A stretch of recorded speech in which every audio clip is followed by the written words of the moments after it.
સતનો આધાર સત્તાધાર જય ગીગડા પીર મિત્રો। તો હાલ આપણે જો અત્યારે ગાડી તૈયાર થઈ ગઈ છે અને આપણે જઈ રહ્યા છીએ અત્યારે બહાર ગામ। તો આગળ બના રહેજો વિડીયોમાં। તો અમે ક્યાં જઈ રહ્યા છીએ તો તમને આગળ હું બતાવીશ।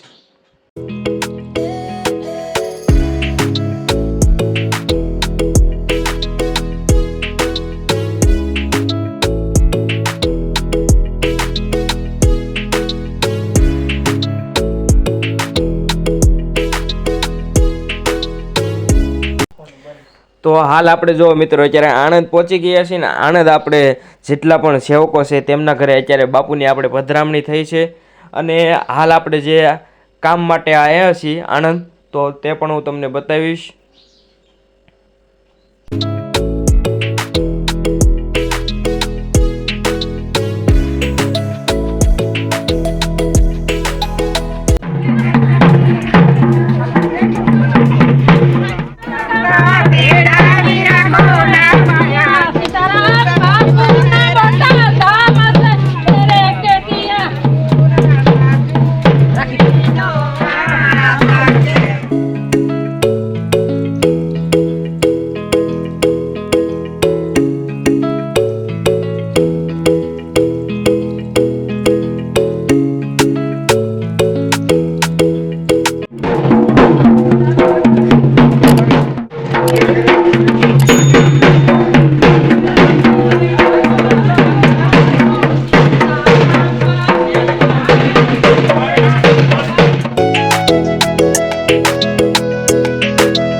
તો હાલ આપણે જો આણંદથી અત્યારે સત્તાધાર તરફ જવા નીકળી ગયા છીએ અને નવા હો તો લાઈક એન્ડ સબસ્ક્રાઈબ કરતા જજો। કેવો લાગ્યો વિડીયો જરા કોમેન્ટ પણ કરતા જજો। જય ગીગડા પીર।